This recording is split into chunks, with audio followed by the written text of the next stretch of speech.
अगर इतने पावरफुल नेता हैं तो बैलेट बॉक्स क्या और ईवीएम क्या, उनको क्या फर्क पड़ता है? जीत के तो आने वाले वही मोदी जी है। इलेक्शन पे बहिष्कार विपक्ष करे जब तक बैलेट बॉक्स पे ना हो और ट्रांसपेरेंट ना हो। सारे आधुनिक जो देश हैं वो बैलेट बॉक्स पे ही चुनाव करते हैं। तो सिर्फ बहन जी के यानी मायावती जी के और अदर्स के वोट ब्रेड के स्लाइस की तरह बीजेपी को गए।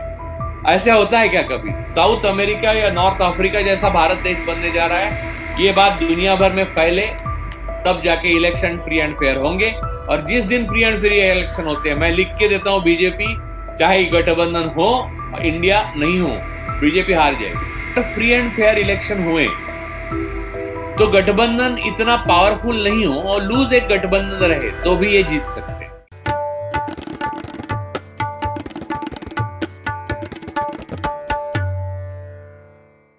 नमस्कार, द रेड माइक की इस प्रस्तुति में आपका स्वागत है। मैं हूं संकेत उपाध्याय। देखिए, 2024 का आगाज हो चुका है और 2024 में सिंहासन चौबीसी का भी आगाज हो चुका है। आप जानते हैं कुछ महीनों में चुनाव होने वाले हैं। चुनाव को लेकर के गतिविधि तेज हो गई है। बीजेपी वर्सेस कांग्रेस तो हो ही रहा था, उसमें साथ में घटक दल भी इधर से उधर जा रहे हैं। कौन किस तरीके से अपनी गणित फिट बिठाएगा, और इन सब चीजों के बीच में एक ईवीएम की बहस भी छिड़ी। वो ईवीएम की बहस जो है वो अपने आप को कहां पाती। कहा यह जाता है कि ईवीएम अपनी अग्नि परीक्षा कई बार दे चुकी, लेकिन क्या जनमानस में ईवीएम को लेकर के जो सवाल हैं वो सवाल जायज हैं, या फिर राजनीति के लिए उन सवालों को उठाया जा? ये बहुत सारी चीजें हैं, तमाम मुद्दे हैं जिस पर बात करने के लिए आज हमारे साथ मौजूद हैं राजू पारुलेकर जी। नमस्ते। आप विश्लेषक हैं, आप सोशल कमेंटेटर हैं, पॉलिटिकल कमेंटेटर हैं, और राजू जी की बात जो है वो लोगों को कुछ ऐसी लगती है कि राजू जी वायरल हो जाते हैं। राजू जी, आपका बहुत बहुत स्वागत द रेड ऐसा माइक में। बहुत अच्छा लग रहा है आपसे बात कर। यस, मुझे भी अच्छा लग रहा है संकेत। ये अच्छा किया कि राजू जी, आपने सबसे अपना अपना खुद हाँ का रेड माइक बना लिया। ये अच्छा है कि आपने अपना खुद का रेड माइक बना लिया। और हाँ, माइक रेड रेड हो तो माइक, ज्यादा अच्छा है। माइक, रेड माइक अभी भी हमारे पास ही, नाम हाँ नहीं हाँ है। हाँ, हाँ। राजू जी, सबसे पहले मैं आपसे ये पूछना चाहता हूँ कि ये जो अभी, क्योंकि एकदम ही हाल फिलहाल हुआ है, तो उस पर आपकी प्रतिक्रिया। ये जो स्विच किया नीतीश कुमार ने, वो पहले एनडीए में थे, चुनाव जीते एनडीए के साथ, तो कायदे में उन्होंने मैंडेट 2022 में मैंडेट का निरादर किया जब वो विपक्ष के साथ चले गए, और उसके बाद फिर वो पलट गए अपने 5 साल के कार्यकाल में। मैं सबसे पहले तो आपकी प्रतिक्रिया इस चीज पर जानना चाहता देखिए नीतीश कुमार आज तक की उनकी राजनीति अगर देखी जाए तो वो आइडियोलॉजी से ज्यादा मौका परस्त ज्यादा राजनीति करते हैं। और उनकी मौका परस्ती के बारे में अब मैं कुछ बोलूं वो उचित नहीं होगा, क्योंकि वो अपने आप में स्पष्ट है कि अभी एक जोक फैल रहा है। यानी जयराम रमेश जी ने वो सुबह डाला था, वो जोक था या वास्तव था मुझे नहीं मालूम, कि वो मफलर भूल गए राजभवन में और 15 मिनट में वापस गया और मफलर लेने के लिए। तो राज्यपाल बोले, यार अभी तो 15 मिनट ही हुए हैं तो फिर से तो हाँ, उनके मौका परस्ती की हद से ज्यादा ये मिसाल है। और मुझे लगता है कि लोगों के मन में ऐसे लोगों के लिए आदर कम होता है। यानी नीतीश नीतीश कुमार एक सुशासन बाबू कहा जाता था उन्हें। एक जमाना था जब सोशलिस्ट माइंडेड लोग थे, युवा थे, वो बहुत चाहते थे नीतीश जी को, और एक मूवमेंट में वो सक्रिय भी रहे हैं अपनी जवानी में। इसमें नकारा नहीं जा सकता इस बात को। लेकिन अब यह है कि कुछ सालों से जब बिहार के मुख्यमंत्री हुए उसके बाद में उनको जैसे जैसे मौका मिला, उन्हें सत्ता और आइडियोलॉजी में सत्ता ज्यादा प्यारी लगी और आइडियोलॉजी से उनको कोई मतलब नहीं। और हालांकि एक और बात मैं संकेत बोलना चाहूंगा कि मैं खुद ये नहीं मानता। मैं आपको तो मालूम है कि मैं ईवीएम के बारे में पूरी तरह से आश्वस्त नहीं हूँ। ईवीएम ही बहुत ज्यादातर ये चुनाव का निकाल परिणाम वो करते हैं, ऐसा मैं मानता हूँ। लेकिन वो एक अलग राय है, वो छोड़िए। लेकिन बात अभी यह है उसके कि बारे मैं में ये बात मान करें। हाँ, तो उसके बारे में बाद में बात कर सकते हैं। लेकिन आरजेडी की जो जीत, मुझे लगता है आरजेडी की जीत करीब करीब हो चुकी थी बिहार में। और नीतीश को कोई ज्यादा, नीतीश बाबू की जेडीयू को ज्यादा वोट नहीं मिले थे, जो ज्यादा सीट्स भी नहीं मिले थे। और आप देखिए कि तेजस्वी की जो प्रतिमा है और तेजस्वी का जो आज तक की राजनीति है, उससे मुझे लगता है कहीं न कहीं नीतीश कुमार अब खुद को असुरक्षित महसूस करते हैं। और ये असुरक्षितता अभी उभर के फिर से आई है और वो बीजेपी के साथ चले गए। पहले लालू जी के साथ यही होता था उनका, तो अब ये तेजस्वी के साथ भी होने लगा। तो उन्हें लगा कि तेजस्वी बच्चा है, तो फिर उसको तो क्या बेटा-बेटा करके हम हैंडल कर लेंगे, लेकिन ऐसा हुआ नहीं। हालाँकि तेजस्वी अपने आप में एक अच्छे राजनेता बनने के एक प्रक्रिया में लगे हुए हैं और बहुत अच्छे राजनेता हैं ही वो। और आइडियोलॉजिकली वो परफेक्ट है एकदम। तो बात ये है कि लालू जी की पूरी फैमिली है इसमें, कोई शक नहीं। तो इस बात से नीतीश कुमार को बहुत असहजता महसूस हुई और वो शायद स्विच ऑन ऑफ करते रहे। उन्हें यकीनन मैं ये कह सकता हूँ, संकेत एक समझिए कि हम लोग अगर एम्प्लॉयर हैं, तो जो ज़्यादा नौकरियाँ छोड़ के हमारे पास आते हैं, तो उनका बायोडाटा जब हम देखते हैं, प्रोफाइल देखते हैं, सीवी देखते हैं, तो हम समझ जाते हैं कि इस व्यक्ति की मानसिक स्थिति का प्रॉब्लम है कुछ। तो इसक असहजता है, इसमें कुछ इनसिक्योरिटी है। ये साइको एनालिसिस की सिंपल थियरी है। तो नीतीश हम्म। को ये पूरी तरह से लागू हो जाती है। तो और क्या कहूँ मैं इनके बारे में? वो बड़े आदमी हैं, हम क्या बताएँ? आपने अपने बयानों में और ये चीज़ छुपी नहीं है, बार-बार आपने ये बोला है कि लालू प्रसाद यादव से आपका अच्छा संपर्क रहा है, आपने उनसे काफ़ी बार बात की, कई दशकों तक आपका संपर्क रहा उनसे, और अभी भी मैं समझता हूँ रहा होगा। अ, उनके खिलाफ भी मामले चल रहे हैं और अभी भी इवन एज़ वी स्पीक उनसे ईडी ने कहा है कि आप आइए, जवाब दीजिए, ये सारी चीज़ें बिहार की राजनीति में चल रहा है। तो ईडी और सीबीआई और सेंट्रल एजेंसी जिनको मेहमान कहा जाता है, तेजस्वी यादव ने कहा कि हम चाहते हैं कि हम उनको अपने घर में एक जगह ही दे दें, आते ही होंगे। अ, मैं आपसे जानना चाहता हूँ इसका क्या फैक्टर होगा बिहार की राजनीति में? 2024 में कोई फ़र्क भी पड़ेगा? देखिए पहली बात तो लालू जी से मेरे इतने यानी फ्रीक्वेंट संबंध नहीं रहे, लेकिन जब-जब हुँ, मैंने दो लाइफ में 2, 3, 4 बार संवैधानिक मामले में मैं सही था या देश की बर्बादी मुझे दिख रही थी और मैं उनको बताने गया किसी के माध्यम से, यानी किसी कॉमन मित्र के माध्यम से, तब उन्होंने हुँ, ये सोचा नहीं कि ये अनजान आदमी झूठ बोल रहा होगा। उन्होंने पूरा अभ्यास किया, कागज़ देखे और उन्होंने हमेशा मदद करने का प्रयास किया और जब कोई बोलने को राज़ी नहीं था, तो लोकसभा और राज्यसभा के सामने उन्होंने सीना तान कर मेरा बचाव किया, मेरी बात मानी और मेरा नाम लेकर किया, यानी आप देख सकते हैं लोकसभा के उसमें। तो लालू जी की ये बात तो मैं सराहनीय है और मैं हमेशा उससे उपकृत रहूँगा। मैं अभी तो फिलहाल तो उनसे मेरा कोई संपर्क नहीं है, लेकिन संपर्क करना कोई मुश्किल भी नहीं है। लालू जी जैसे हुँ, नेता है, वो संपर्क करने के लिए बहुत आसान होते हैं, इसीलिए वो बड़े नेता है। जो संपर्क हुँ, करने के लिए मुश्किल होते हैं, वो बहुत नेता उनमें कम हो जाता है और धीरे-धीरे वो इनसिग्निफिकेंट हो जाते हैं इतिहास में। हुँ, यही हमारा हुँ, इतिहास रहा है। तो हुँ, बात ये है कि उनके प्रति जो भाजपा का शुरू से रवैया रहा है, वो इसलिए क्योंकि भाजपा जिस तरह आरएसएस भाजपा तानाशाही जिस तरह की भारत में लाना चाहती है, उसमें लालू जी जैसे लोक नेता बड़ा रोड़ा है, यानी बड़े उनमें समस्या पैदा कर सकते हैं, क्योंकि लालू जी अच्छी तरह से जानते हैं, यानी अब भी नहीं, जब अडवाणी जी रथ यात्रा लेकर निकले थे, तब लालू जी का भाषण आप सुनिए। तो वो हुँ, ठीक से जानते हैं कि ये विष बीज कहाँ से आया है और इसका विष वृक्ष कहाँ बनेगा। तो ऐसे आदमी को बाहर रखना और राजनीति में रहने देना भाजपा, आरएसएस और मोदी जी तीनों के लिए बहुत ही दिक्कत वाला काम था, मुश्किल भरा काम था। तो उनके पीछे सारी एजेंसी ना लगती तो मुझे आश्चर्य होता। और अब तो हुँ, तेजस्वी ने कह दिया है कि सीबीआई हमारे घर में ही एक ऑफिस खोल दें, ताकि उनके लिए भी सुविधाजनक हो जाएगा। और आपको मैं संकेत बताऊं कि एक ब्रेकिंग चीज कि यहाँ महाराष्ट्र में भी शिवसेना के नेता हैं अनिल देसाई साहब, उनके करीबी लोग जो हैं उनके ऊपर अभी सर्च शुरू हुआ है, अभी अभी थोड़ी देर पहले।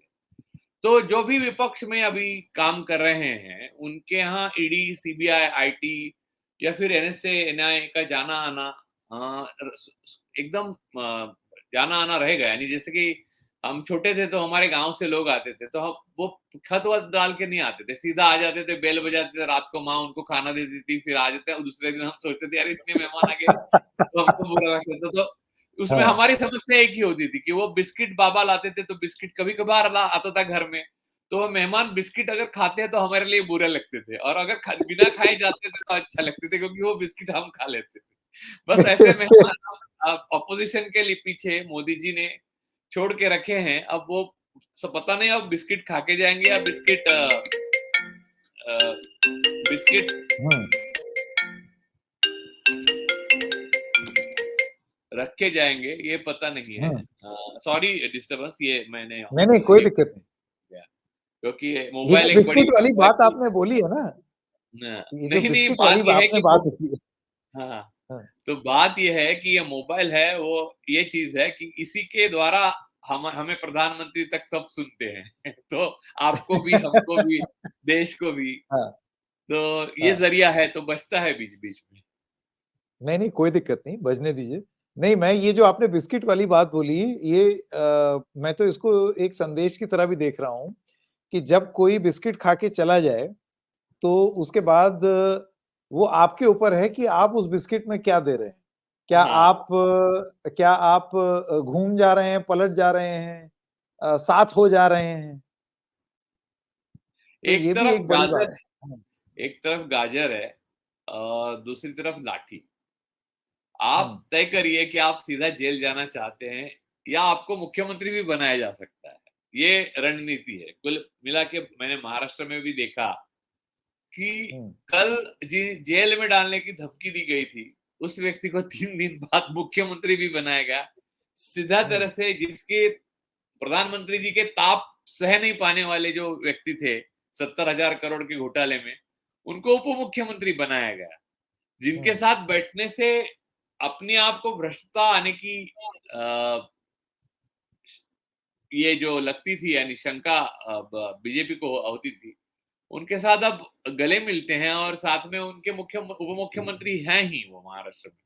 तो हुँ, दौर हमने ऐसे ऐसे देखे हैं, जैसे कि मैंने आपको और एक उदाहरण देता हूँ, असम में हेमंत बिस्वा शर्मा, उनके मुझे तो लगा था एक दिन, यानी तब तो हम लोग बोले थे ना, हमको मालूम नहीं था, हमको लग रहा था अच्छे दिन आ रहे हैं करके। हुँ, तो हुँ, हेमंत बिस्वा शर्मा को अंदर डाल, अभी मुझे लगा कल जाते हैं परसों अंदर जाते हैं, तो अचानक तो मुख्यमंत्री हो गए। तब मुझे याद है, आपने अभी के गृह मंत्री जी हैं, उनको पूछा गया, एक पत्रकार भाई ने ही ऐसे ही लाल माइक से पूछा कि भाई सर, हेमंत बिस्वा शर्मा भ्रष्ट है या नहीं? तो उसको कहा हाँ, गया कि भाई अरे जाने दीजिए भाई, जाने दीजिए। तो फिर उसने ऐसे सवाल पूछा नहीं कि पूछते। ऐसे सवाल नहीं पूछते, बैठिए आप नीचे, ऐसा कहा गया। तो ये कुल मिला के आजादी के 75 साल का अमृतकाल है। तो इसमें हुँ। इस तरह से जीना है आपको। आपको लगता है राजू जी वो प्रिटेंशन भी खत्म हो गया है कि मतलब वो हमको फेयर दिखना है, अब उसकी चिंता करने की ज़रूरत नहीं है, देखा जाएगा? बिल्कुल नहीं, बिल्कुल नहीं। अब मुझे ऐसा लगता है कि आज जिनके पीछे ईडी, आईटी, एनआईए, एनएसए या एनसीबी भी लगती है, उनको आज से 20 साल बाद या 25 साल बाद स्वतंत्रता सेनानी का पेंशन मिलेगा। क्योंकि आज़ादी की तीसरी ये लड़ाई उन्होंने रिकॉर्डिंग लड़ी थी। ये रिकॉर्डिंग संभाल के रखते हैं और हाँ, हाँ। क्योंकि इतिहास आज़ादी के की दूसरी पन्नों में। लड़ाई तो इमरजेंसी वाली थी, ये तीसरी लड़ाई में वो लड़े करके उनको हाँ। पेंशन दिया जाएगा इतिहास में, ये भी बात याद रखिएगा। थोड़ा-सा राजू जी, अगर आप अपने जो गृह राज्य है महाराष्ट्र, उसके बारे में अगर बात करें, आपको क्या लगता है कि 2024 में क्या होगा? ये जो 2 धड़ टूटी हैं, एनसीपी का एक धड़ और शिवसेना का एक धड़, जो एनडीए के साथ है, बीजेपी के साथ है, और एक धड़ जो है वो विपक्ष के साथ है। आज की डेट में अगर आप विपक्ष के गठबंधनों की अगर बात करें, तो ये जो न्याय यात्रा है ना, वो जहां-जहां जा रही है, वहां-वहां गठबंधन टूट रहा है। ममता के साथ टूट गया। यहाँ पर बिहार में भी हमने देखा नीतीश कुमार चले गए। एक महाराष्ट्र में ऐसे लग रहा है कि जो बचे हुए गठबंधन है, जो बचा हुआ दल है, ट्रंकेटेड, वो अभी भी कांग्रेस के साथ उनका ठीक-ठाक एक राब्ता है। तो मैं आपसे जानना चाहता हूँ, आपका क्या असेसमेंट? नहीं, मैं संकेत यहाँ पर एक खुलासा करना चाहता हूँ कि कांग्रेस हुँ, और उद्धव बाला साहब ठाकरे गुट जो है शिवसेना का, हम्म, वो एक्चुअली ओरिजिनल शिवसेना है ऐसा बहुत लोग महाराष्ट्र में मानते हैं। पॉपुलैरिटी उद्धव ठाकरे की एनी डे किसी भी अन्य नेता से आज की तारीख में ज्यादा है। मैं आपको जमीनी हकीकत बताता हूँ। हम्म, प्रॉब्लम यह है लेकिन कि अगर कांग्रेस यहाँ पर, वो जो कांग्रेस की ओरिजिनल एरोगेंसी है वो यहाँ दिखाती है और अपनी जितनी चबाने की हिम्मत नहीं उतना खाना चाहेगी, सीट्स मांगेगी, तो यहाँ पर भी उद्धव बाला साहब ठाकरे शिवसेना के साथ उनका गठबंधन में अनबन हो सकती है। ये बात मैं दोनों तरफ से फ्रॉम हॉर्सेस माउथ सुन चुका हूँ। तो हम्म, बीजेपी को यहाँ भी मौका है, अगर कोशिश करके देखनी है, आजमाना है तो करके देखें। बस हम्म, उनको उकसाना है यहाँ के कांग्रेस के नेता। और उकसाना क्या है उनको पता। अब मैंने देखा।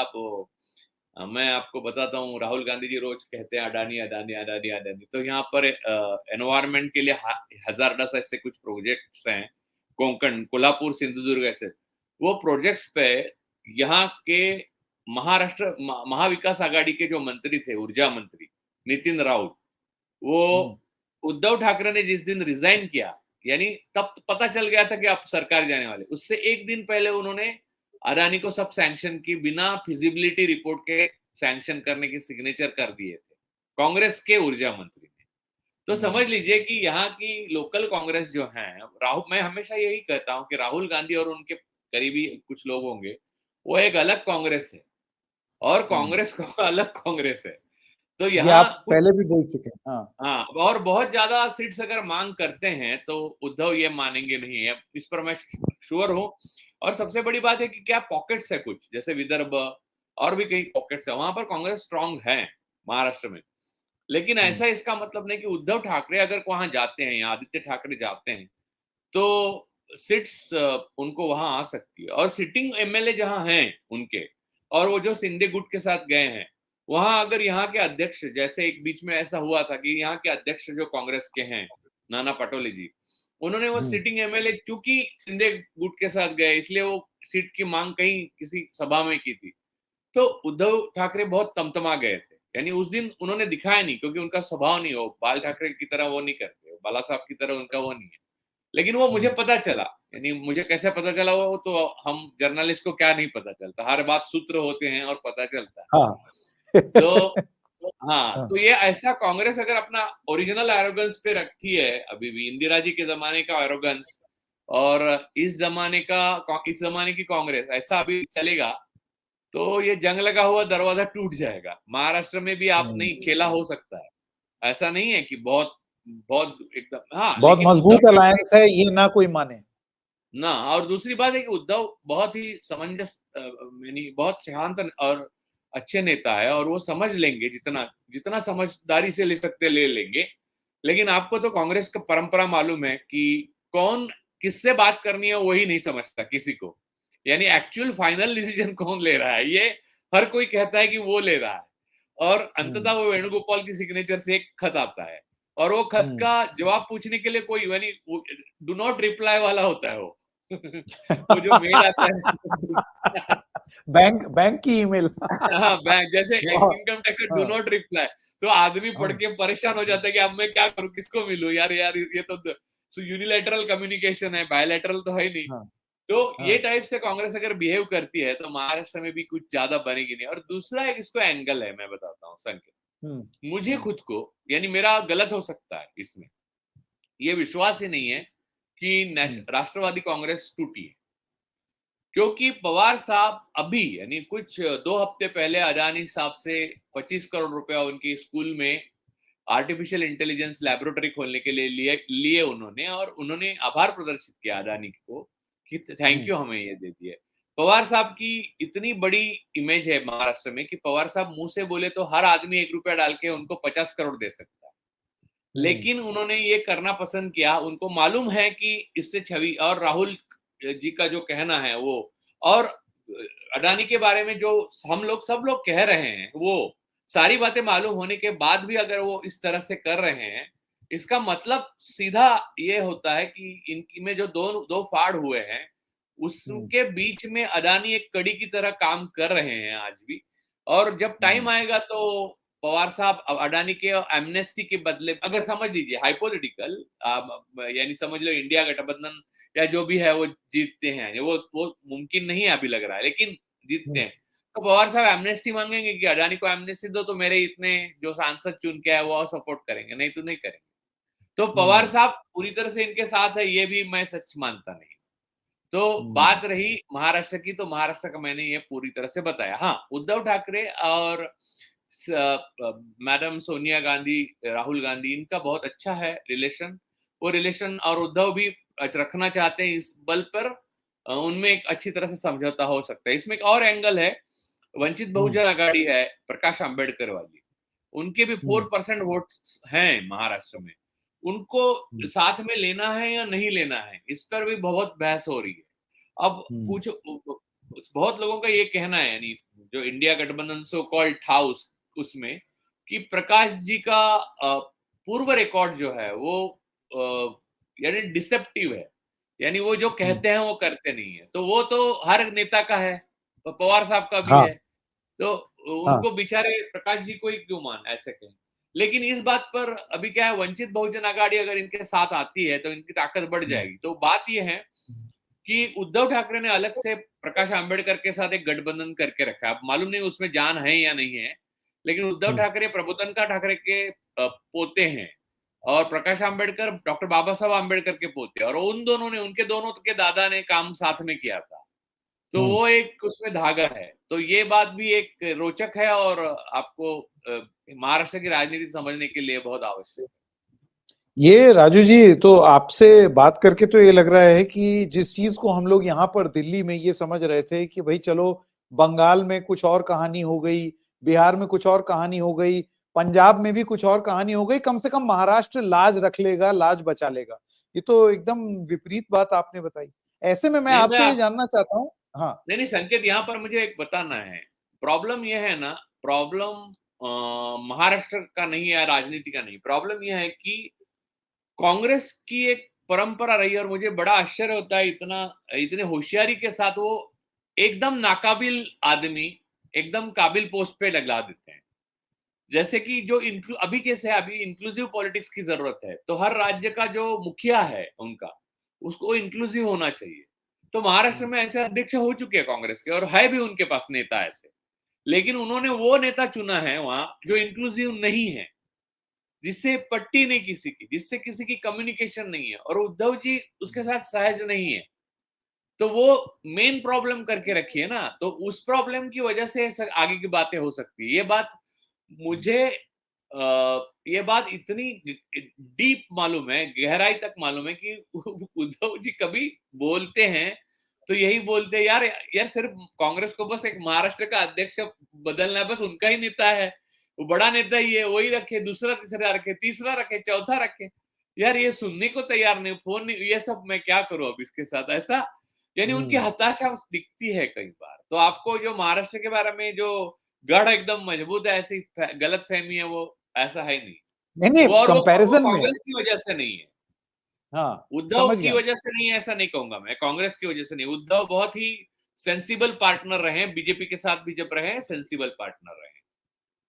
अब आइए महाराष्ट्र में एनडीए के बारे में बात करते हैं। बीजेपी, शिवसेना का शिंदे गुट और एनसीपी का जो एक धड़ जो वहां गया है, ये अपने आप को कहां पाते हैं आपके हिसाब से 24 की देखिए, लड़ाई? ये इनमें आपस में ऐसा कुछ भी नहीं है जो कॉमन है, एक्सेप्ट उनको तीनों को सत्ता की हवस है, ये छोड़कर कुछ भी कॉमन नहीं, ना आइडियोलॉजी है, कोई किसी की आइडियोलॉजी नहीं है, किसी की कोई आइडियोलॉजी नहीं है। यानी जब आपको याद होगा कि शिंदे जी के गुट ने जब छोड़ी थी शिवसेना को, छोड़ा था, तब कहा था कि पहली उनकी सबसे अहम वजह क्या थी कि फाइनेंस मिनिस्टर अजित पवार थे, वो अच्छी तरह से हमको फंड्स नहीं देते थे। अब फाइनेंस मिनिस्टर अजित पवार है और वही उप मुख्यमंत्री है देवेंद्र जी के साथ में, और फिर भी वो लोग साथ में। तो बात यह है कि इन तीनों में देखिए एक प्रेग्नेंट पॉज चल रहा है। ये फेज जो है ना, वो लोगों को लगता है हनीमून की फेज है, लेकिन हनीमून की फेज हुई नहीं इनमें। इनमें अचानक प्रेग्नेंट पॉज आ गया है, और वो पॉज जो है वो शांति की वजह से आपको लगता है सब खुशहाल है, लेकिन खुशहाल नहीं है। शिंदे गुट में शिंदे नेता हैं तो वो अपनी पूरी ताकत आगे बढ़ाने के लिए लगे हुए हैं। जैसे कि अभी जो मराठा आरक्षण की बात हुई, मनोज जरांगे पाटिल, तो मनोज जरांगे पाटिल ने पूरी तारीफ किसकी की? एकनाथ शिंदे की, यानी उन्होंने अपनी ताकत दिखाई। तो पूना और वो उनके मावल में सब अजीत दादा के अपने लोग हैं, वो उनको बोल रहे हैं कि अब पता नहीं वोटर्स क्या सोच रहा है, वो बात अलग है। फिर ईवीएम क्या करेगा वो और ही बात है, अलग एक बात। लेकिन मैं एक्चुअल हम पॉलिटिक्स पूछ रहे हैं तो पॉलिटिक्स पे बात कर रहे हैं। और फिर तीसरी बात है बीजेपी की। बीजेपी का पावर है, वो उद्धव की शिवसेना जो है, वो पूरी की पूरी शिवसेना, उद्धव बाल ठाकरे की शिवसेना जो है, वो उद्धव चला रहे थे। वो शिवसेना अगर बीजेपी के साथ रहती है तो यहाँ पर बीजेपी मजबूत है। अब ये जो किया है इन्होंने, तो आपने अंततः क्या देखा? अंततः क्या हुआ? 2.5 साल मांग रहे थे उद्धव ठाकरे, बीजेपी को 2.5 साल मुख्यमंत्री पद मिलने वाला था। 5 साल शिवसेना का ही मुख्यमंत्री रहा ना, चाहे वो शिंदे हो, लेकिन मुख्यमंत्री 5 साल पूरा बीजेपी सही ने बात है। शिवसेना को दे दिया। तो बात यह है कि वो तोड़ने से दोनों पार्टियों को या कुछ भी करने से इनका लक्ष्य प्राप्त नहीं होता। यहाँ प्रॉब्लम फंस गई है बीजेपी में। यानी जितनी मैं कांग्रेस की आलोचना मैंने अभी की या महाराष्ट्र प्रदेश कांग्रेस की, उतनी ही बीजेपी की भी करनी चाहिए। बीजेपी की आलोचना यहाँ की प्रदेश बीजेपी का कोई प्रॉब्लम नहीं है, ऊपर से जो आ रहा है, जैसे दिल्ली में जो समझते हैं, जैसा समझते हैं, या गुजरात से समझते हैं, वैसा छोड़ देते हैं यहाँ पर, और वो करने के लिए बाध्य हैं देवेंद्र जी। एक्चुअली देवेंद्र जी अच्छे और कुशल नेता है, उनको अच्छी समझ है महाराष्ट्र की राजनीति की, लेकिन वो खुद सब करें तो हो ना। उनको मालूम है वो सारी चीजें वो खुद नहीं कर पा रहे हैं, क्योंकि ये सारा गठबंधन जो है वो ऑर्गेनिक है ही नहीं, प्लास्टिक का है। तो इसको सबको मिलके इनको तीन लोगों को दिखाकर फोटो आप वोट मांगेंगे तो महाराष्ट्र में लोग हंसेंगे।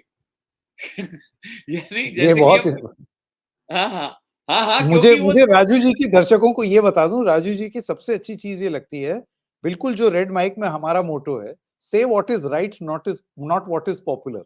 बात जो सही हो, भले ही लोकप्रिय हो या ना हो। तो अभी खिंचाई हुई कांग्रेस की, अब बीजेपी का भी हाल महाराष्ट्र में सुन लीजिए। नहीं तो देखिए, आप तीन जो फोटो लगाएंगे, एक तस्वीर होगी अजीत दादा की, एक एकनाथ शिंदे की, और एक देवेंद्र जी की, और ऊपर मोदी जी नड्डा जी, जो जैसे जीत हार के हिसाब से नड्डा जी या मोदी जी लगेंगे, समझे?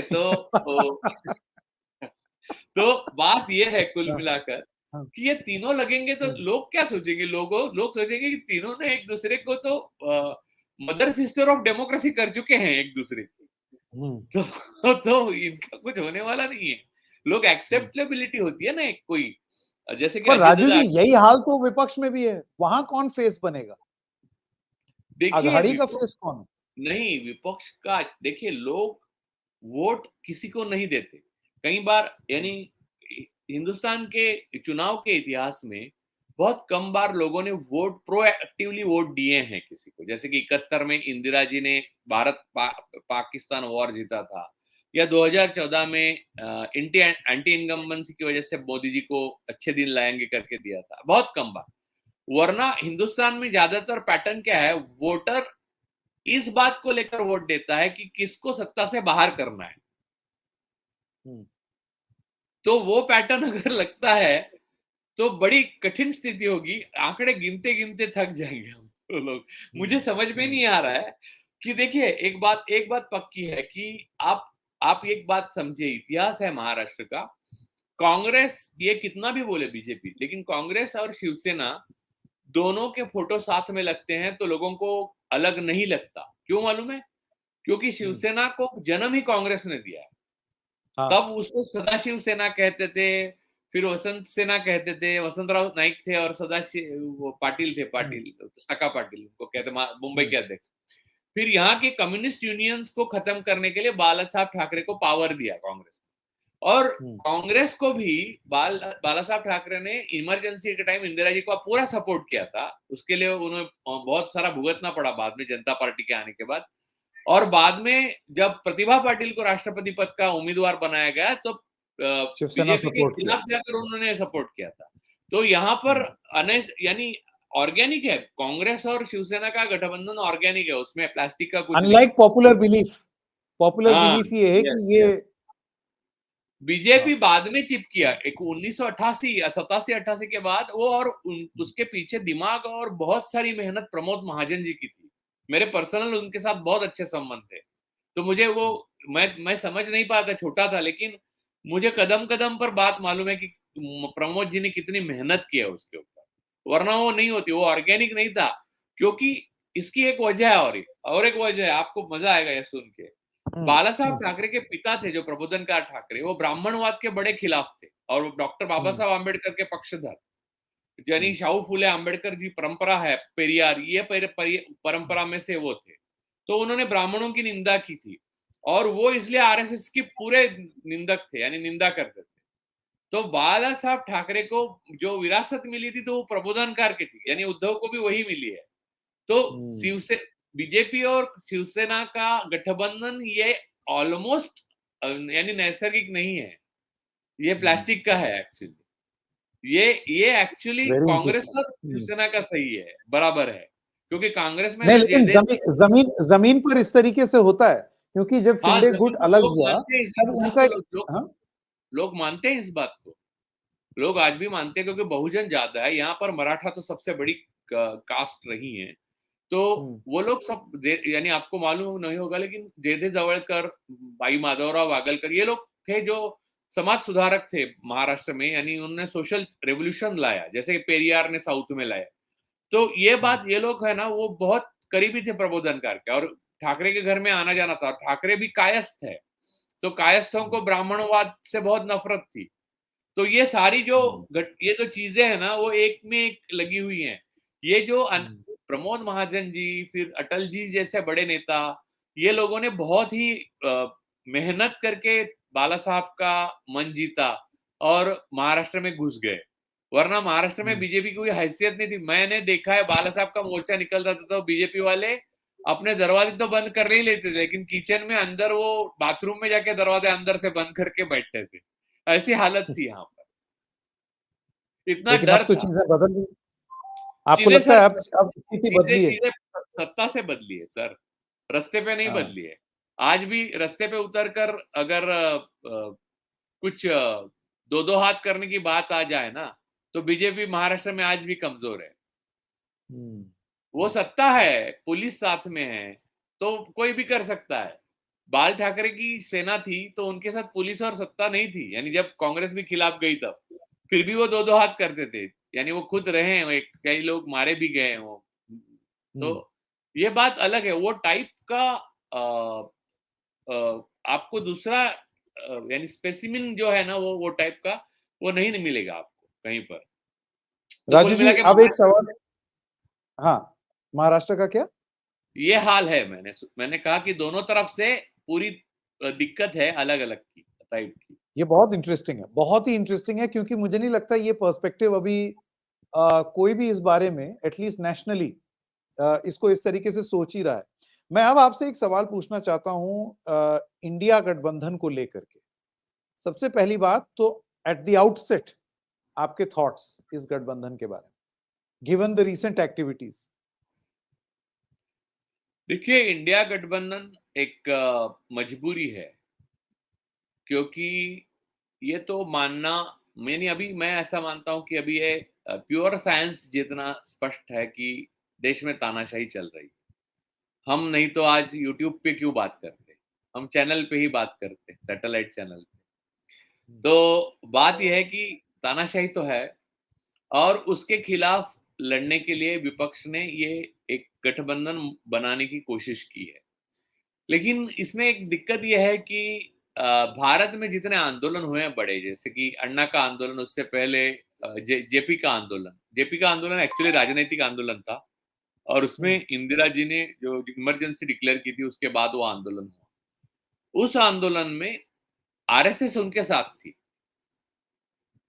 वो बिगर कांग्रेसी आंदोलन एक हिंदुस्तान के राजनीति का 75 साल का हिस्सा रहा है। बिगर बीजेपी, यानी बीजेपी मुक्त भारत, ये पहला आंदोलन है। तो इसमें ये प्रॉब्लम है कि जेपी ने क्या किया था कि सारे पार्टियों को कहा था अपने नाम और अपने पार्टी को विलय करो और जनता पार्टी में शामिल हो जाओ। ऐसा तो यहाँ हुआ नहीं है। तो इनके अपनी डीएनए, अपनी संरचना वैसे ही है, पहली बात। दूसरी बात, अपने ईगो जो है इनके, हर क्षेत्रीय नेता का और राष्ट्रीय नेता का ईगो, और कांग्रेस में इतने लोगों के ईगोज है कि ईगो के क्लैशेस कांग्रेस को ही अंदर मालूम नहीं है कि कौन किसके साथ है। तो कांग्रेस की तो अलग ही स्टोरी है, कहानी है। और हाँ, राहुल, मुझे नहीं पता कि राहुल इसके साथ कैसा मुकाबला करते होंगे। यानी उनको हाँ, ही यानी वो जो बोलते हैं, वो जो कोशिश करते हैं, वो जो रेवोल्यूशन का सपना देखते हैं, वो सपना तो कहीं भी नहीं है दूर दूर तक। उनके बूढ़े यानी ओल्ड गार्ड्स जो है उनके नजर में, उनके बाकी जो बड़े नेता है, वो बूढ़े नेता है, उनको तो अपने बेटे को स्टेबल करना है, एस्टेब्लिश करना है अपनी पार्टी में, या अपनी पार्टी नहीं तो बीजेपी में। तो ये कहानी उनकी है। और बाकी जो दल है उनकी अपनी अपनी प्रॉब्लम्स है, ईडी आईटी वाईटी की सारी प्रॉब्लम्स है। मायावती जी तो तटस्थ है, बहन जी तटस्थ है। और ये केजरीवाल की तो अपनी एक और कहानी है। उनको पंजाब में अब बस उनके पास क्या है, पंजाब ही तो है और दिल्ली, तो दोनों जगह वो कांग्रेस के साथ क्या गठबंधन करेंगे? फिर कांग्रेस को क्या मिलेगा? कांग्रेस पिछली बार राज कर चुकी है, इस बार उनका राज है क्या अपना आप पार्टी का, तो कांग्रेस के साथ कैसे गठबंधन होगा?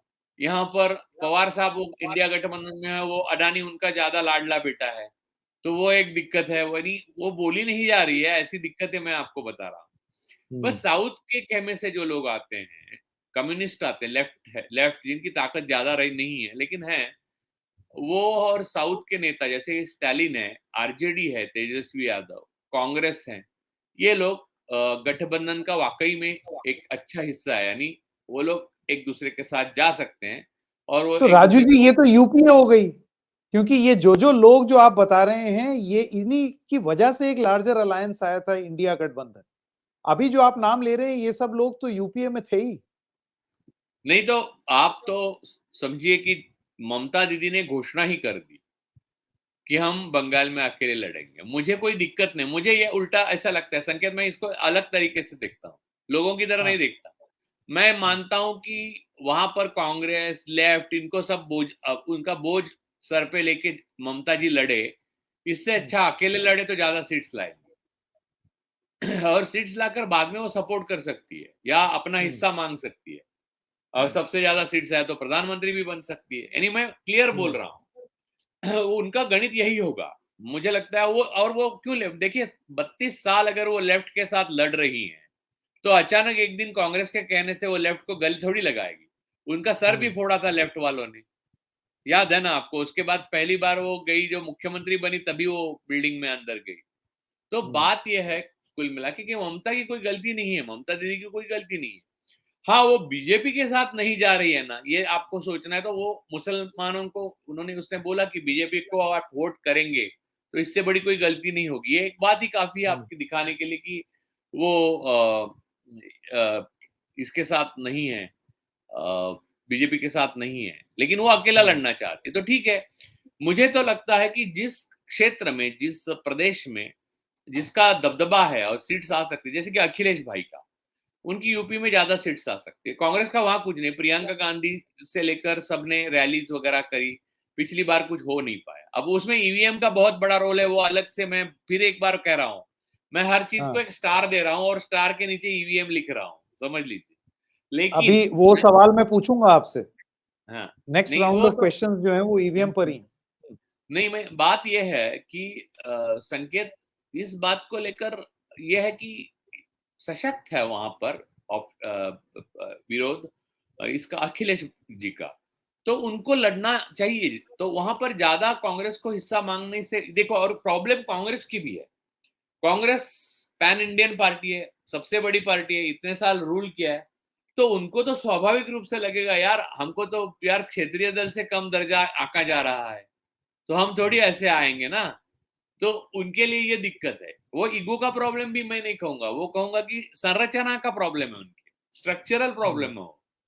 तो ये कुल मिला के ये हिसाब से ये गठबंधन आगे जा रहा है। तो आप मुझे पूछेंगे कि तो ये क्या ये जीत सकते हैं? तो मैं ये कहूंगा कि अगर फ्री एंड फेयर इलेक्शन हुए तो गठबंधन इतना पावरफुल नहीं हो और लूज एक गठबंधन रहे तो भी ये जीत सकते हैं। इतनी नाराजगी है। मैं आपको अच्छा। एक बात बताता हूँ, हम्म। मेरा अपना एक सर्वे है, उस हिसाब से मोदी जी 4 to 5% पॉपुलर है इंडिया। क्योंकि आप एक मैं आपको उदाहरण देता हूँ। चलिए आपको मैं मिसाल के तौर पर उनकी यूट्यूब पे जाइए, उनकी हम्म। यूट्यूब के सब्सक्राइबर देखिए और लाइक्स देखिए, और राहुल गांधी हम्म। की यूट्यूब के सब्सक्राइबर देखिए और लाइक्स देखिए। यानी हम्म। एक आसान सी चीजें बोली है मैंने और 10 चीजें बोल सकता हूँ। देखिए, हम्म। परसेप्शन में किसी को बड़ा करना, यानी राम मंदिर राम मंदिर राम मंदिर, आपको लगा कि यार देश बह गया है राम मंदिर। आज क्या चीज है? आज क्या जहां जहां झंडे लगे हैं मुरझा गए हैं, सब हो गया। वो बस वो राम मंदिर में गल्ला इकट्ठा कर रहे ब्राह्मण, वो अलग है। यानी हमारे घर में भी मंदिर था बाजू में, तो मुझे मालूम है वो कैसे। तो बात यह है कि ये तो अलग चीज है, लेकिन परसेप्शन क्रिएट करना, प्रोपागेंडा करना, इवेंट तैयार करना और पैसे की कमी ना होना, ये बीजेपी की स्ट्रेंथ है। और सारी मशीनरी उन्होंने कॉम्प्रोमाइज करके रखी है, उनके हाथ में है, वो भी उनकी स्ट्रेंथ है। लेकिन ये सब ना हो और लूज भी गठबंधन उनके खिलाफ लड़े तो भी वो हार जाएंगे, लिख के रखो।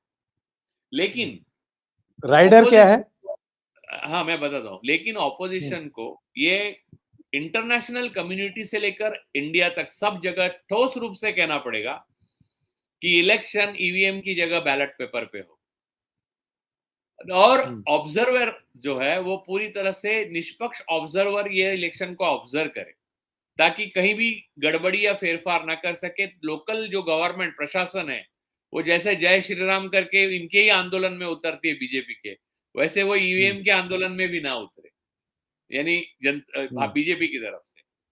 तो आपको तो मालूम होगा कि महाराष्ट्र में एक प्रशासनिक बड़ी अधिकारी हैं, मेरी हम्म। पर्सनल रिलेशन है, फिर भी मुझे दुख होता है कहने के लिए। उन्होंने उस दिन अपने फेसबुक पे लिखा, जबकि वो आईएएस ऑफिसर इतनी सीनियर है, कि जब बाबरी ढांचा गया, आज एक सर्कल कंप्लीट हो गया उन्होंने लिखा।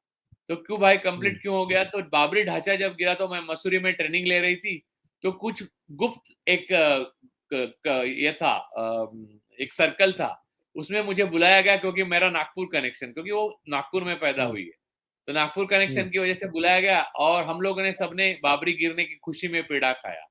और आज हम दूसरी बार पेड़ा खा रहे हैं क्योंकि वो सर्कल कंप्लीट हो गया, राम मंदिर कंप्लीट हो गया। अब ये एक प्रशासनिक अधिकारी अगर अपने फेसबुक वॉल पे लिख रही हैं, तो आप समझ सकते हैं कितना कॉम्प्रोमाइज, कितने लेवल तक और कितना डीप है। तो ये कंट्री डीपली हम्म। वुंडेड कंट्री है। तो ऐसे वक्त पर अगर तटस्थ ऑब्जर्वर और free and fair transparent election ना होते हैं तो बीजेपी जीत जाएगी। लेकिन अगर ट्रांसपेरेंट इलेक्शन होते हैं और उसको पूरी ऑब्जर्वेशन के अंडर किया जाता है सारे पार्टियों के, जैसे ये लोग जेपीसी नहीं करते तो ट्रांसपेरेंट क्या करेंगे? इनको डर है। हम्म। जेपीसी का क्यों डर था? अडानी के ऊपर जेपीसी करने में क्या प्रॉब्लम थी? बोफोर्स के 404 सीट थे राजीव गांधी के पास, और वो बैलेट पेपर पे आए थे, फिर भी राजीव गांधी ने जेपीसी बोफोर्स पे बिठाई थी। अगर राजीव गांधी मोदी जी की तरह चाहते तो मोदी जी के पास 303 है, उनके पास 404 थे, वो बोफोर्स में बी छापने नहीं देते अरुण पुरी को। अब कलीपुरी तब छोटी थी तो उनको मालूम नहीं है उस वक्त, तो लेकिन उन्होंने ऐसा नहीं किया, लोकतंत्र को बचाया, खुद की गद्दी छोड़ी। वो हम्म। ज्यादा राम की तरह है, ये तो रोम वाले हैं। आरएसएस तो रोम से आती है बेसिकली, वो मुसोलिनी का कनेक्शन। राजू जी, अब ईवीएम के बारे में बात करते हैं जिसका जिक्र आपने किया है। जी। मुझे आप ये बताइए, आप कहते हैं, आपका ये कहना है कि even a loosely stitched alliance of the opposition वो चुनाव जीत जाएगी 2024 में, अगर ईवीएम से चुनाव ना हो, बैलेट पर हो। मैंने बहुत सारे लोगों से बात की, और एस वाई कुरैशी साहब जो कि फॉर्मर चीफ इलेक्शन कमिश्नर हैं, उन्होंने कहा कि क्या बैलेट पेपर में बूथ कैप्चरिंग नहीं होती थी? तो ये कहना कि वो तो मतलब स्टोन एजेस में जाने की जरूरत नहीं है हमको, हम सिर्फ एक काम ये कर दें कि 100% वीवीपैट की भी काउंटिंग करें, तो वो मैच भी हो जाएगा। मैं आपको बताता हूँ कुरैशी साहब के तर्क को, यानी उनके पर्सनल नहीं, ऐसे लोग जो तर्क देते हैं उनके लिए मैं ये कहना चाहूंगा कि क्या जापान सबसे ज्यादा ईवीएम मशीन बनाता है और अमेरिका दुनिया का सबसे महान लोकतंत्र भी माना जाता है, दोनों जगह बैलेट पेपर पे क्यों करते हैं? मध्यम युग में जाना चाहते हैं क्योंकि उनको मालूम है machine can be compromise. First thing. अब आज की न्यूज देखिए, can BJP office bearers run the affair of Bharat electronics which makes EVM, ask EAS Sharma. तो शर्मा साहब ने ये पूछा है कि वो भेल में जो वहां ईवीएम बनाते हैं वहीं पर ऑफिस बेयरर्स है बीजेपी के बैठे हुए। अब ये बात मैं बताता हूँ, दुनिया की जितने आधुनिक देश है, आपको एक कहानी बताता हूँ और वो कुरैशी साहब तक भी पहुंचा दीजिएगा कि जर्मनी में जब ईवीएम यूज किया जाते थे तब एक वोटर ने पिटिशन दायर की, एक वोटर कि ये ईवीएम की वजह से मुझे ये नहीं पता चलता कि मैंने दिया हुआ वोट उसी पार्टी को जा रहा है नहीं जा रहा है। तो ईवीएम को बैन कर दिया गया जर्मनी में और फिर से बैलेट बॉक्स पे ईवीएम चुनाव किए जाते हैं। सारे आधुनिक दो देश हैं वो बैलेट बॉक्स पे ही चुनाव करते हैं। अब बात रही बूथ कैप्चरिंग, मैं बताता हूँ उसका भी। हमने दामुल वामुल फिल्म देख के हमने बहुत सोचा है कि बूथ कैप्चरिंग होता है। बूथ कैप्चरिंग दबंगई से होता भी था और बूथ कैप्चरिंग से वोट इधर उधर किए जाते थे। और ऐसा भी हमने फिल्मों में पुराने वाले देखा है कि ठप्पा खुद ही लगा रहे हैं गुंडे और कह रहे तुम घर जाओ, तुम्हारा वोट हो गया, समझे? तो लेकिन उसमें आपको वार्ड टू वार्ड जो वोट जो नंबर्स है और उसका जो डिफाइंड जो स्ट्रक्चर और स्टैटिस्टिक्स है वो पता नहीं चलता। वो अब मिक्स करने की कोशिश करते हैं लेकिन लहर हो तो उसमें फर्क नहीं पड़ता। इसलिए इंदिरा गांधी हारी थी। इंदिरा गांधी को क्या पास गुंडे नहीं थे? इंदिरा जी के पास तब क्या पावर नहीं थी? कॉम्प्रोमाइज वो नहीं था, मशीनरी नहीं थी। लेकिन वो हारी इसीलिए क्योंकि बूथ कैप्चरिंग में वो प्रिसीजन नहीं आता है जैसा जो अभी 3 राज्यों में चुनाव हुआ। तो सिर्फ बहन जी के यानी मायावती जी के और अदर्स के वोट ब्रेड के स्लाइस की तरह बीजेपी को गए। ऐसा होता है क्या कभी? ऐसे ब्रेड की स्लाइस की तरह वोट सिर्फ मशीन कर सकती है। ऐसे वोट्स अगर फूटते हैं तो सबको जाते हैं थोड़े थोड़े। और कई ऐसे उम्मीदवार सामने आते हैं, बोलते हैं भाई साहब मैंने अपने आप को वोट डाला था वो भी नहीं मिला मुझे। तो वो जर्मनी का एक आदमी है वो तक काफी है। देखिए संकेत भाई, आपका और अब मुझे एक आदमी को भी विश्वास ना हो तो बैलेट बॉक्स पे जाना चाहिए। और जहां पर तर्क की बात है, वीवीपैट की बात बताता हूँ। वीवीपैट पे इलेक्शन कमीशन का तर्क क्या था? एक और दूसरी बात, वीवीपैट भी कॉम्प्रोमाइज है। आप दबाते हो वीवीपैट 7 सेकंड में दिखता ही नहीं और वो जाता है। उसके ऊपर बहुत सारी बातें दिल्ली के वकील कर रहे हैं, वो आप सुन सकते हैं, उसमें मैं फिर से जाता नहीं हूँ। लेकिन वीवीपैट का बात और एक है, आश्चर्य की बात है, यानी ये दुनिया में किस जीते मुझे मालूम नहीं। इलेक्शन कमीशन का तर्क ये है कि 5-6 दिन लगेंगे वो काउंट करने में, इसलिए नहीं करनी चाहिए। अरे अमेरिका का अध्यक्ष के चुनाव आपको मालूम है 1.5-2 महीने चलता रहता है काउंटिंग हर राज्य में। मालूम है ना बाइडेन और ट्रम्प का कितने दिन चलता था? एक कम से कम 15-20 दिन, 1 महीना चलता है। यहाँ 5 साल हम सर पे एक झूठ सरकार, असंवैधानिक सरकार लेके जाएंगे तो 5-6 दिन देने के लिए हम तैयार है। 50 दिन ले देते हैं, गिनो आप। तो वीवीपैट की एक अलग कहानी है और वो दबाया हुआ बटन और वीवीपैट उसमें भी फेरफार हो रहा है। तो ये सारी चीजें। और देखिए संकेत भाई, चंद्रयान यहाँ से ऑपरेट होता है, एआई का जमाना है। आप अमिताभ बच्चन की आवाज में बात कर सकते हैं, या यह नहीं कि आपने जो इंटरव्यू लिया पूरा अमिताभ बच्चन ने मेरा इंटरव्यू लिया दिखा सकते हैं एआई के माध्यम से। तो कौन सी वो ईवीएम ऐसी कौन सी फुल प्रूफ भला है यार? ऐसा नहीं होता। देखिए आज भी इसीलिए चेक पे इंसान को खुद को सिग्नेचर करनी पड़ती है, वरना मशीन ही ला देते, लगा देते ईवीएम से। ऐसे ऐसे टाइप का एक मशीन होता है, उसमें चेक डाला दे दिया, क्यों नहीं देते? तो ये बात है, कुल मिला के सीधी बात है, बैलेट पेपर राजू पे जी, लेकिन देखिए राजू जी देखिए, इसमें एक तर्क ये दिया जा रहा है कि अगर आप ये कह रहे हैं कि वो ठीक नहीं है तो उसका सबूत कहाँ है? अब ये मैं आप इस पे कैसे बताता साबित करेंगे? मैं आपको बताता हूँ। 50 सबूत देने के लिए लोग तैयार है, दुनिया भर में सिलिकॉन वैली से लोग तैयार है, बैठे हुए हैं। 6 महीना हो गया, जयराम रमेश जी ने इलेक्शन कमीशन को टाइम मांगा मिलने के लिए, सिर्फ मिलने के लिए, प्रयोग के लिए भी नहीं। प्रयोग बात की बात है, इलेक्शन कमीशन ने टाइम ही नहीं दिया। मुझे तो लगता है विपक्ष को बहिष्कार कर, मुझे लगता नहीं है, मुझे इस लोकतंत्र को बचाने का एक ही मार्ग है, इलेक्शन पे बहिष्कार विपक्ष करे जब तक बैलेट बॉक्स पे ना हो और ट्रांसपेरेंट ना हो। क्योंकि अगर इस तरह से इस नियम से लड़ेंगे तो 100% विपक्ष हारेंगे। और बात यह है कि 6 महीना लेटर लिख के चुप बैठता है विपक्ष, यानी कांग्रेस या विपक्ष की भी इतनी बड़ी गलती है कि वो हम लोगों की स्पेस ऑक्यूपाई कर रहे हैं विपक्ष के रूप में, बराबर। वो हम लोगों की स्पेस है, विपक्ष हमारे लिए बात करेगा ना, तो वो हमारी और स्पेस बात क्या कर रहे हैं, एक लेटर लिखते हैं और 6 महीना इंतजार करते हैं। क्यों? 100 साल बाद कोई हिस्टोरियन आएगा और वो किताब लिखेगा, तब इनके लेटर पढ़ के वो देगा कि हाँ उन्होंने लेटर लिखा था। अरे कुछ बदलाव चाहिए। तो लोहिया जी कहते थे रास्ते सुनसान हो जाएंगे तो संसद आवारा हो जाएगी, वही हुआ है।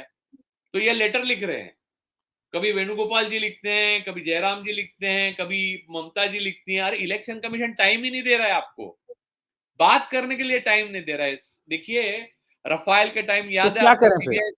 नहीं सुनिए, बात सुनिए, राजीव मेरी जी बात फिर क्या सुनिए। करें? हाँ, हाँ। सर बहिष्कार करना चाहिए विपक्ष को इलेक्शन का तब तक, यानी इंटरनेशनल कम्युनिटी को समझ जाएगा कि ये खेला हो रहा है।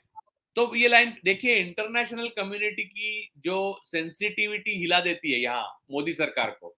किसान आंदोलन जीता, इसकी सबसे बड़ी वजह यह है कि इंटरनेशनल कम्युनिटी से ग्रेटा से लेकर रिहाना तक सबने ट्वीट डाले। उनके सामने अमिताभ बच्चन, सचिन तेंदुलकर के ट्वीट की कोई वैल्यू नहीं है इस सरकार को, भले ही दिखावे वो लोग, वीरेंद्र सहवाग वगैरह कुछ नहीं है। तो इंटरनेशनल कम्युनिटी को ये पता चले कि ये फ्री एंड फेयर इलेक्शन नहीं हो रहा है, ट्रांसपेरेंट इलेक्शन नहीं हो रहा है, ये तानाशाही की तरह जाने वाले इलेक्शन है, मशीन ने कर रहे हैं। साउथ अमेरिका या नॉर्थ अफ्रीका जैसा भारत देश बनने जा रहा है, ये बात दुनिया भर में फैले, तब जाके इलेक्शन फ्री एंड फेयर होंगे। और जिस दिन फ्री एंड फेयर इलेक्शन होते हैं, मैं लिख के देता हूं, बीजेपी चाहे गठबंधन हो इंडिया नहीं हो, बीजेपी हार जाएगी, बाद में अलायंस होंगे। मोदी प्रधानमंत्री कतई नहीं बन सकते फ्री एंड फेयर इलेक्शन के बाद। मैं आपको इस बात पे मैं गारंटी, यानी मैं लेखक यानी लेखन करना बंद करूंगा अगर ऐसा हुआ और वो जीत गए। और मुझे दूसरी बात करने दीजिए।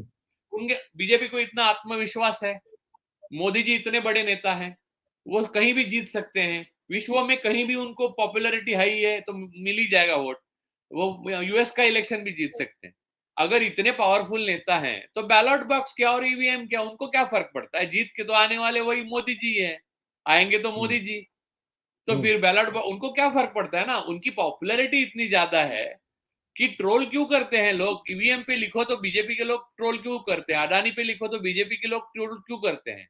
इसका मतलब यह है कि तोते की जान उसमें है जिसमें हम बात करते हैं वो ट्रोल करते हैं, समझे? ईवीएम और अडानी। राजू जी, दो तीन चीज अगर आप ऐसी बताएं जो कि आपके हिसाब से वो ट्रिगर पॉइंट्स हैं कि आपको लगता है कि ईवीएम में कुछ झोल है या ईवीएम में कुछ गड़बड़ है। अरे 2-3 आपने ये पॉइंट 10 बोला कि बहुत प्रिसिशन से जो वोट ट्रांसफर हो रहा है वो ऐसे एक नहीं होता है। एक तो नहीं नहीं, ये मैं एक बात बताता हूँ संकेत। दूसरी बात, 19 लाख मशीन्स गैप हुए, उसका क्या हुआ? ऑडिट हुआ पिछली बार 2019 के इलेक्शन में? यानी आप समझिए, ईवीएम को अपना स्वभाव नहीं है, ईवीएम मशीन है, यानी आपके हाथ में एक कलम है तो उसका अपना स्वभाव नहीं है।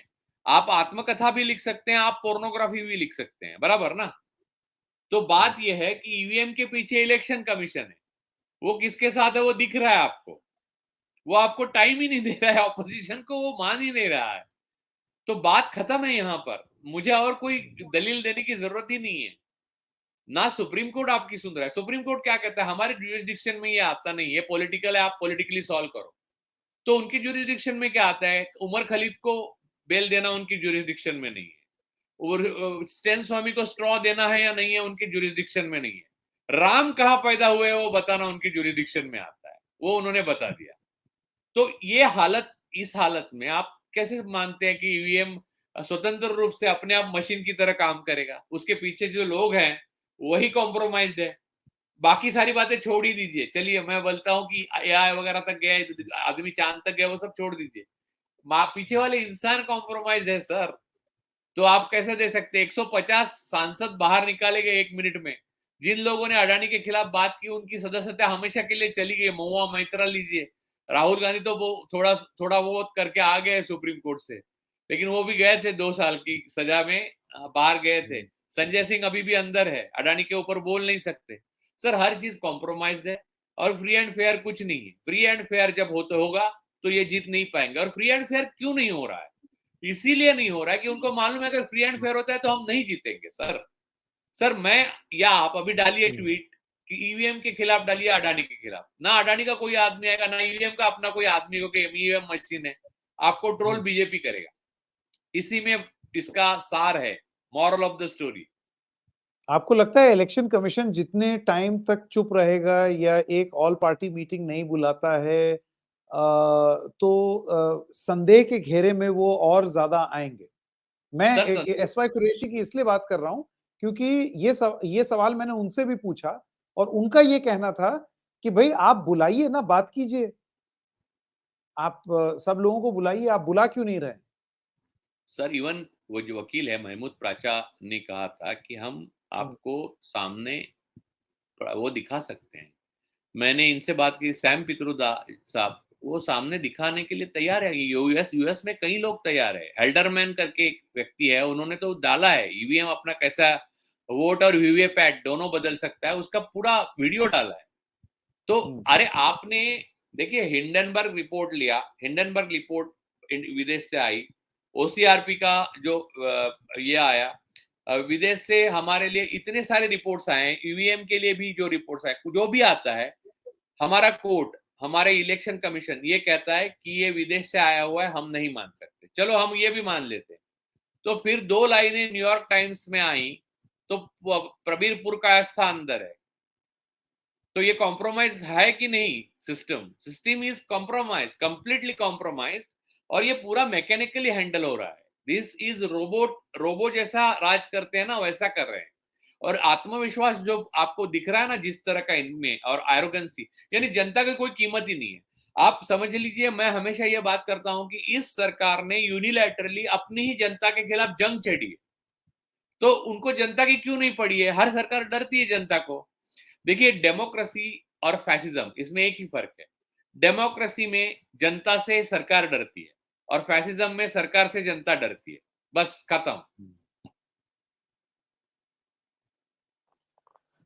रोचक बातें हैं राजू जी, आपने खूब सारा समय दिया। आपने ईवीएम के बारे में, आपकी भविष्यवाणी तो नहीं कहूंगा, लेकिन आपका ये मानना है कि विपक्ष चाहे गठबंधन करे या ना करे, जीत जाएगा अगर ईवीएम पर ना हो, बैलेट पेपर पर हो।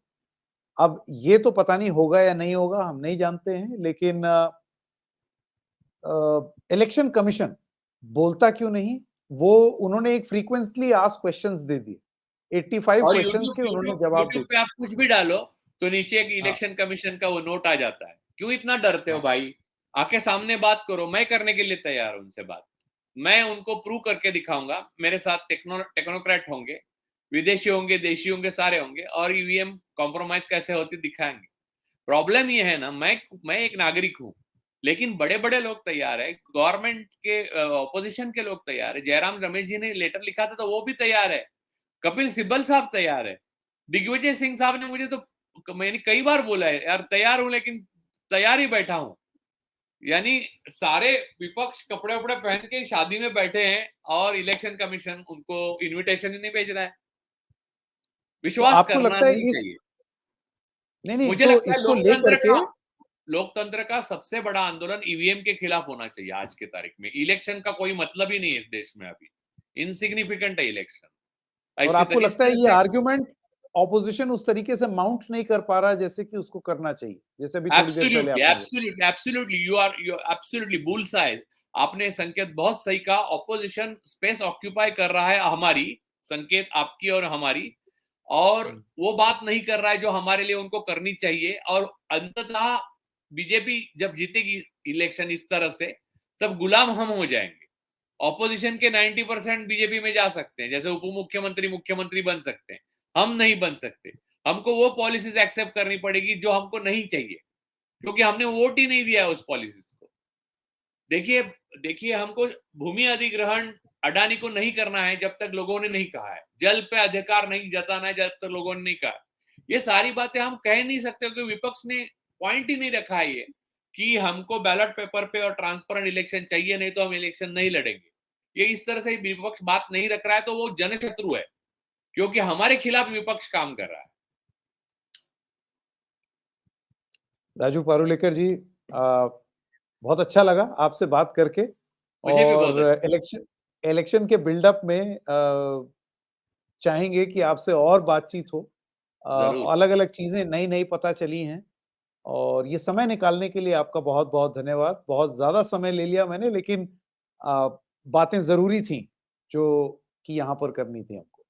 बहुत-बहुत धन्यवाद राजू पारुलेकर जी, समय देने के लिए। थैंक यू संकेत, थैंक यू सो मच।